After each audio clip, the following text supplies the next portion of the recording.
Bihar board की परीक्षा में हिंदी की कॉपी आपको किस प्रकार लिखनी है कि आपका नंबर 97, 98 या उससे ज़्यादा आए, मार्क्स कटने को आप बहुत हद तक रिड्यूस कर दें। तो देखिए, मैंने जितना प्रैक्टिस किया था वो इतनी सारी कॉपी थी, उसमें से 2 बेस्ट कॉपीज़ आज मैं आपके लिए लाया हूँ यहाँ पर, और इन दोनों के सार से आपको मैं बताने वाला हूँ कि 2025 की बोर्ड परीक्षा में मेरा मात्र 2 नंबर कैसे कटा था सब्जेक्टिव में, और आपको किस प्रकार से जो है पूरा 97, 98 या उससे अधिक अंक प्राप्त करना है। तो चलिए कैमरा को कॉपी की तरफ फोकस कराते हैं। उससे पहले एक छोटी और इम्पोर्टेंट इन्फॉर्मेशन दे दूं कि जिन्होंने भी टीजीएस मॉक एग्ज़ाम के लिए फॉर्म भर लिया है या फॉर्म भर लिया है जिन्होंने भी, तो उनके ग्रुप में कुरियर फॉर्म का एक किट गया है, एग्ज़ाम किट का एक फॉर्म गया है, ठीक है, कुरियर के लिए। तो सभी लोग उस फॉर्म को प्लीज़ एकदम सही सही अनिवार्य रूप से भर ले, ताकि आपका एग्ज़ाम किट कुरियर से भेजने में आसानी हो। धन्यवाद। चलिए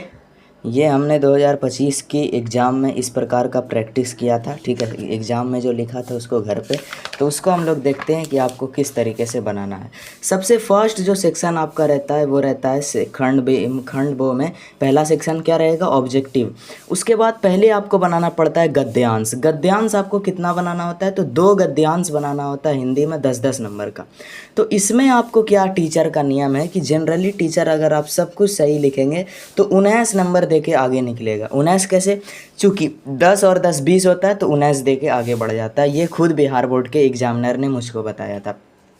तो एग्जाम्पल के लिए जैसे 2025 का ही क्वेश्चन है महात्मा गांधी, तो उनमें सबसे पहले जो गद्यांश लिखा रहता है ना, तो गद्यांश का पहला लाइन लिख के dot dot dot dot dot dot देना होता है। सबसे फर्स्ट काम आपको ये करना है कि जो गद्यांश का क्वेश्चन दिया, मतलब जो मेन आपका स्टोरी लिखा हुआ है गद्यांश, उसका फर्स्ट लाइन आपको ब्लैक पेन से लिख कर उसका छोटा सा वर्ड लिख के ऐसे संकेतित करना है कि मैंने ये गद्यांश बनाया।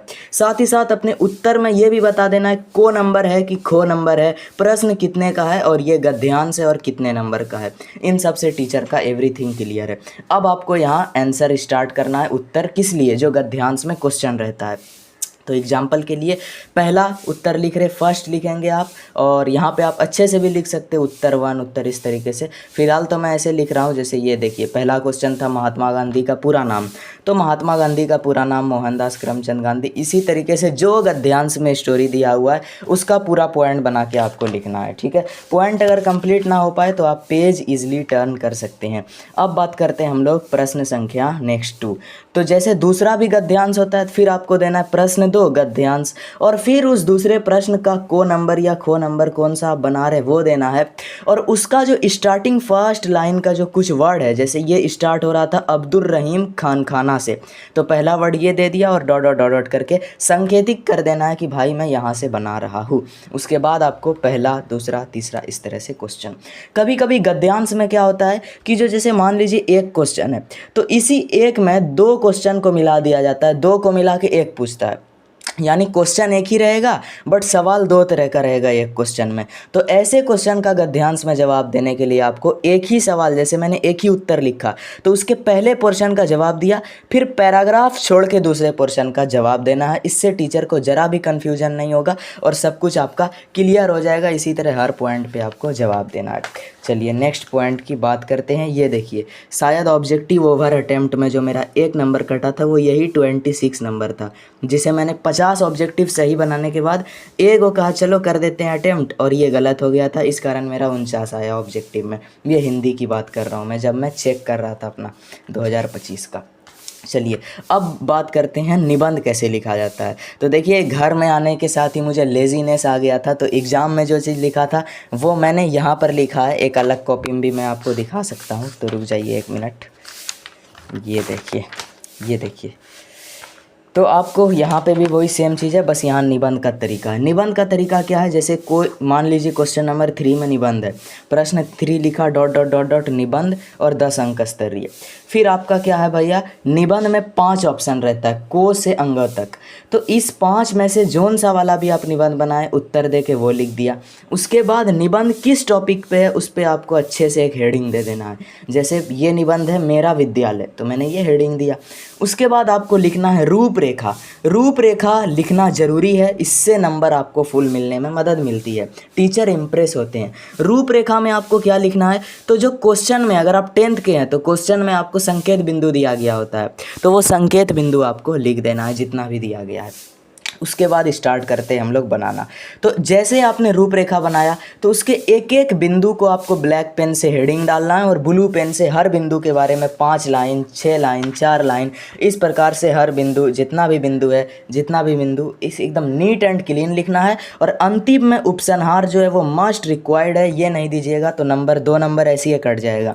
तो उपसंहार जरूर देना है और काफ़ी स्पष्ट देना है, इससे आपको जो 9 या उससे भी ज़्यादा नंबर तक मिल सकता है। किस चीज़ में? निबंध में। चलिए अब बात करते हैं हम लोग आवेदन पत्र लिखने का तरीका। तो मैं दो चीज़ भी बता सकता, लेकिन मैं यहाँ पे आवेदन पत्र दिखाता हूँ। आवेदन पत्र आपको कैसे लिखना है, जैसे प्रश्न 4 आवेदन पत्र 5 अंक स्तरीय, उत्तर डालना है सेवा में। अब सबसे पहले जिसके भी नाम है, एग्जाम्पल के लिए यहाँ ज़्यादातर तो प्रिंसिपल का होता है, श्रीमान प्रधानाध्यापक महोदय, अपने स्कूल का नाम। फिर आपको ये द्वारा ज़रूर लिखना है, इससे बहुत ज़्यादा मार्क्स मिलने में हेल्प मिलती है। द्वारा वर्ग शिक्षक महोदय और विषय, जो भी विषय पर आप लिख रहे हैं। उसके बाद आपको ब्लैक पेन से महाशय लिखना है और फिर इस प्रकार से ब्लू पेन से एकदम स्पष्ट, एक टॉपिक कंप्लीट हुआ, बात जैसे पैराग्राफ चेंज, जैसे बात खत्म हुआ पैराग्राफ चेंज करते रहना है। इससे आपका टीचर पे इम्प्रेशन जो है, टीचर का आप पे इम्प्रेशन पॉजिटिव रहता है। उसके बाद यहाँ पे आपको दिनांक, देखिए लिखने में गलती, अगर आप दिनांक कैसे लिखेंगे, जैसे ये 22/1/25, तो संभवतः आपका आधा नंबर कट सकता है। तो ये आपको स्पष्ट हिंदी में लिखना है, 22 जनवरी 2025। उसके बाद आपको इस तरह लिखना है। मैं एक और फॉर्मेट आपको दिखाता हूँ जो कि मैंने बोर्ड एग्जाम में जैसा लिखा था, वो फॉर्मेट है ये देखिए, इस तरह से मैंने लिखा, सेवा में श्रीमान प्रधानाध्यापक महोदय, ये सारा चीज़ सेम लिखा, ये फॉर्मेट सेम लिखा, ये चीज़ सेम लिखा। बट आपको अगर अपना नंबर बढ़ाना है तो एक चीज़ ज़रूर लिख देना, ऊपर की तरफ ये कोना में स्केल से एक बॉक्स बना देना और बॉक्स के अंदर परीक्षा भवन और उस परीक्षा का डेट लिख देना। इससे क्या होगा कि टीचर पे एकदम एक्सट्रीम पॉजिटिव इंप्रेशन पड़ेगा कि स्टूडेंट जो है रियली में क्या कर रहा है, कि परीक्षा भवन में लिख रहा है। मतलब लिखेंगे तो आप परीक्षा भवन में ही ना, बट ये लिख देने से बहुत पॉजिटिव इंप्रेशन पड़ता है कि नहीं, एक एक चीज़ को डिनोट किया गया है, तो आपका फुल में फुल 5 में 5 भी मिल सकता है, नो डाउट। अब बात करते हैं हम लोग यहाँ से लघु उत्तरीय प्रश्न लिखने की। तो जैसे देखिए हम लोग का जो लघु उत्तरीय प्रश्न है, टोटल 5 लघु उत्तरीय प्रश्न बनाना होता है 2-2 अंक के।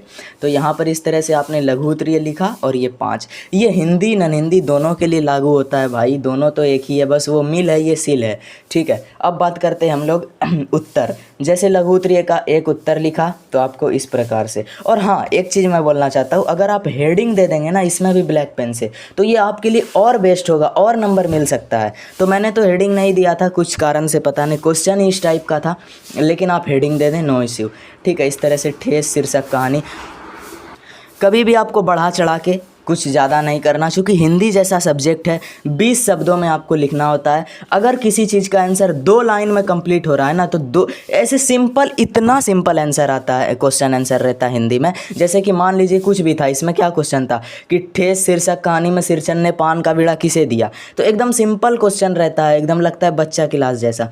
तो आप 2 से 3 लाइन में हिंदी का आंसर लिखें, मैक्सिमम आप 4 लाइन भी ले सकते हैं, कोई इशू नहीं होने वाला। तो 3-4 लाइन में लिखिए और इस तरह से आपका लघु उत्तरीय में जनरली नंबर नहीं कटता। हाँ, जैसे 2 पंचे 10 नंबर का है, तो उम्मीद है कि टीचर आपको 9.5 देकर भी निकल जाए, या कभी 10 में 10 भी दे दे। अब सबसे इम्पोर्टेंट पोर्शन की तरफ आते हैं, जो कि है हमारा दीर्घ उत्तरीय प्रश्न। दीर्घ उत्तरीय प्रश्न आपको जो है, एक आता है भाव अर्थ लिखने का, एक आता है व्याख्या लिखने का। अगर आपको भाव अर्थ और व्याख्या में व्याख्या वाला प्रश्न आता है तो हमेशा व्याख्या को ही चूज़ कीजिए, भाव अर्थ मत लिखिए। लेकिन मेरे केस में क्या था कि 2025 का पेपर थोड़ा आउट ऑफ ट्रेंड आ गया था, थोड़ा सा आउट ऑफ ट्रेंड हुआ था, जिस कारण से मैं व्याख्या नहीं कर पाया था, तो मैंने भाव अर्थ लिखा था। तो भाव अर्थ आपको किस तरह लिखना है, तो जैसे सबसे पहले प्रश्न नंबर दिया, दीर्घ उत्तरीय प्रश्न, जो भी अंक का है, उत्तर। अब उत्तर में आपको जो एक आई या डबल आई रोमन में लिखना है, 1 या 2। क्यों? क्योंकि 2 ऑप्शन रहता है, एक व्याख्या, एक भाव अर्थ। तो जैसे मैंने भाव अर्थ लिख दिया, फर्स्ट लिखा। उसके बाद सबसे पहला पॉइंट आपको देना है संकेत, और संकेत में आपको क्वेश्चन को उतार देना है। दूसरा पॉइंट आपको देना है संदर्भ। संदर्भ में आपको ये बताना है कि ये जो पंक्ति है, या फिर ये जो आपका क्या बोल सकते हैं हम लोग, अंश है ना, अंश, गद्यांश या फिर वाक्य अंश या पाठ्यांश, ये किस हमारे पाठ्य पुस्तक के किस अध्याय से लिया गया है, तो ये आपको लिख देना है। दूसरा चीज़ आपका आता है प्रसंग। प्रसंग में आपको क्या लिखना है कि ये पंक्ति किस कवि की है, किस प्रसिद्ध कवि ने लिखी है, या ये किसके बारे में बताया गया, किस पर मार्मिक टिप्पणी की गई है, वो प्रसंग में आपको एकदम शॉर्ट में बताना है। इतना करने के बाद आप भाव अर्थ भी लिख सकते हैं या व्याख्या भी लिख सकते हैं, जिस भी क्वेश्चन को आप लिख रहे हैं इस तरह से पकड़ें, और जितना हो सके कम से कम 5 लाइन, कम से कम 6, 7, 8, 9 लाइन, कुछ भी हो, आप इसको अच्छे से दृढ़ पन्ने में आपको लगभग दीर्घ उत्तरीय प्रश्न को इस प्रकार से सिमटाना है। डेढ़ पन्ना जो है वो आराम से ले सकते हैं आप लोग। तो इसी तरीके से शब्द पर आप लोग एक बार ध्यान देने का प्रयास करेंगे, जैसे कि एकदम खड़ी खड़ी शब्द। संदर्भ, प्रस्तुत पंक्ति हमारी पाठ्यपुस्तक के पाठ दीनबंधु निराला से ली गई है। इसके रचनाकार आचार्य शिवपूजन सहाय हैं। एकदम इसके बारे में लिख दिया कि ये कहाँ से आया, इसको किसने लिखा। अब बात करते प्रसंग। प्रसंग क्या होता है कि ये टिप्पणी किसके लिए यूज़ किया गया, या टिप्पणी किसने लिखा, तो उसमें हमें लिखना है प्रस्तुत पंक्ति में आचार्य शिवपूजन सहाय ने दीनबंधु निराला जी की जीवनी पर टिप्पणी के लिए रहीम के प्रसिद्ध पंक्ति को लिया है। बिना घुमाए फिराए सीधा आंसर। और फिर व्याख्या में आप लोग लिख सकते हैं, जैसे प्रस्तुत पंक्ति के माध्यम से आचार्य शिवपूजन सहाय ने बताया। ऐसे नहीं लिखना कि प्रस्तुत पंक्ति में ये बताया गया, नहीं, यही होता है स्टैंडर्ड लैंग्वेज। जो आप लोग कमेंट करते हैं कि स्टैंडर्ड लैंग्वेज कैसे लिखें, तो स्टैंडर्ड लैंग्वेज बेसिकली आपको कॉमन सेंस से लिखना होता है कि आपको ऐसे तरीके से कोऑर्डिनेट करना है कि कहीं पर भी आपको टीचर को ये फील ना हो कि बच्चा एकदम कुछ भी लिखे जा रहा है। बिल्कुल स्टैंडर्ड, जैसे मैंने कैसे लिखा, प्रस्तुत पंक्ति के माध्यम से आचार्य शिवपूजन सहाय ने बताया कि रहीम की ये पंक्ति दीनबंधु निराला जी के चरित्र पर सटीक बैठती है, क्योंकि निराला जी सदैव दीन दुखियों की सहायता करते थे। इसलिए कहा गया है कि भगवान को संतुष्ट करने का जो सर्वोत्तम उपाय है वो दीनों की सहायता करना, गरीबों की मदद करना।